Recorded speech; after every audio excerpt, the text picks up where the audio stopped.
भारत की मिट्टी पर ऐसे कई सपूतों ने जन्म लिया है जिनकी बहादुरी का लोहा दुनिया ने माना है। ऐसे ही वीर योद्धाओं में एक थे छत्रपति शिवाजी महाराज। आइए उनकी जयंती पर जानते हैं उनके जीवन की कुछ रोचक बातें। छत्रपति शिवाजी महाराज का जीवन परिचय। छत्रपति शिवाजी महाराज का जन्म 19 फरवरी 1630 को पुणे जिले के जुन्नर शहर के पास शिवनेरी किले में हुआ था। एक अन्य तिथि 6 अप्रैल 1627 वैशाख शुद्ध तृतीया थी, जिसे जन्म तिथि माना जाता था। इनके पिता का नाम शाहजी भोंसले और माता का नाम जीजाबाई था। शिवनेरी दुर्ग पुणे के पास है। उनकी माता ने उनका नाम भगवान शिवाय के नाम पर शिवाजी रखा। शिवाजी के पिता शाहजी भोंसले एक मराठा सेनापति थे जो डेक्कन सल्तनत के लिए कार्य करते थे।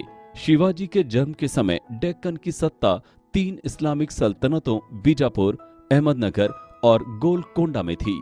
छत्रपति शिवाजी महाराज का विवाह सन 14 मई 1640 में सईबाई निंबालकर के साथ लाल महल पुणे में हुआ था।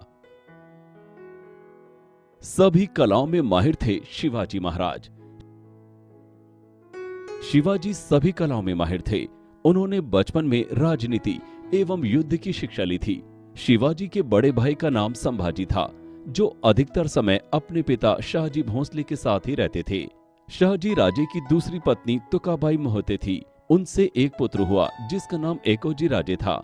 शिवाजी महाराज के चरित्र पर माता पिता का बहुत प्रभाव पड़ा। बचपन से ही वे उस युग के वातावरण और घटनाओं को भली प्रकार समझने लगे थे। महान राजा एवं रणनीतिकार थे शिवाजी।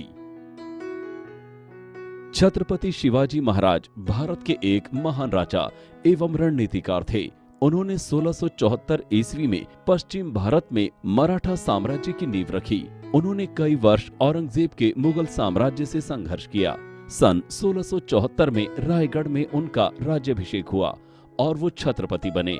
उन्होंने प्राचीन हिंदू राजनीतिक प्रथाओं तथा दरबारी शिष्टाचारों को पुनर्जीवित किया और फारसी के स्थान पर मराठी एवं संस्कृत को राजकाज की भाषा बनाया। दुर्गों पर नियंत्रण। रोहिंदेश्वर का दुर्ग सबसे पहला दुर्ग था जिस पे शिवाजी महाराज ने सबसे पहले अधिकार किया था। उसके बाद तोरना का दुर्ग जो पुणे के दक्षिण पश्चिम में 30 किलोमीटर की दूरी पर था। शिवाजी ने आदिल शाह के दरबारियों को पहले ही रिश्वत देकर अपने पक्ष में कर लिया था और अपने दरबारियों की सलाह के मुताबिक आदिल शाह ने शिवाजी महाराज को उस दुर्ग का अधिपति बना दिया। उस दुर्ग में मिली संपत्ति से शिवाजी महाराज ने दुर्ग की सुरक्षात्मक कमियों की मरम्मत का काम करवाया। इससे कोई 10 किलोमीटर दूर राजगढ़ का दुर्ग था और शिवाजी महाराज ने इस दुर्ग पर भी अधिकार कर लिया। राजगढ़ के बाद उन्होंने चाकन के दुर्ग पर अधिकार कर लिया और उसके बाद कोंडा के दुर्ग पर अधिकार किया। परेशान होकर सबसे काबिल मिर्जा राजा जयसिंह को भेजकर शिवाजी के 23 किलों पर कब्जा किया। उसने पुरंदर के किले को नष्ट कर दिया। शिवाजी को इस संधि की शर्तों को मानते हुए अपने पुत्र संभाजी को मिर्जा राजा जयसिंह को सौंपना पड़ा। बाद में शिवाजी महाराज के मावला तानाजी मालुसुरे ने कोंडाणा दुर्ग पर कब्जा किया, पर उस युद्ध में वो वीर गति को प्राप्त हुआ। उसकी याद में कोंडना पर अधिकार करने के बाद उसका नाम सिंहगढ़ रखा गया। मुगलों से पहली मुठभेड़। शिवाजी के बीजापुर तथा मुगल दोनों शत्रु थे। उस समय शहजादा औरंगजेब दक्कन का सूबेदार था। इसी समय 1 नवंबर 1656 को बीजापुर के सुल्तान आदिल शाह की मृत्यु हो गई, जिसके बाद बीजापुर में अराजकता का माहौल पैदा हो गया। इस स्थिति का लाभ उठाकर औरंगजेब ने बीजापुर पर आक्रमण कर दिया और शिवाजी ने औरंगजेब का साथ देने की बजाय उस पर धावा बोल दिया। उनकी सेना ने जुन्नर नगर पर आक्रमण कर ढेर सारी संपत्ति के साथ 200 घोड़े लूट लिए। अहमदनगर से 700 घोड़े, 4 हाथी के अलावा उन्होंने गुंडा तथा रेसिन के दुर्ग पर भी लूटपाट मचाई।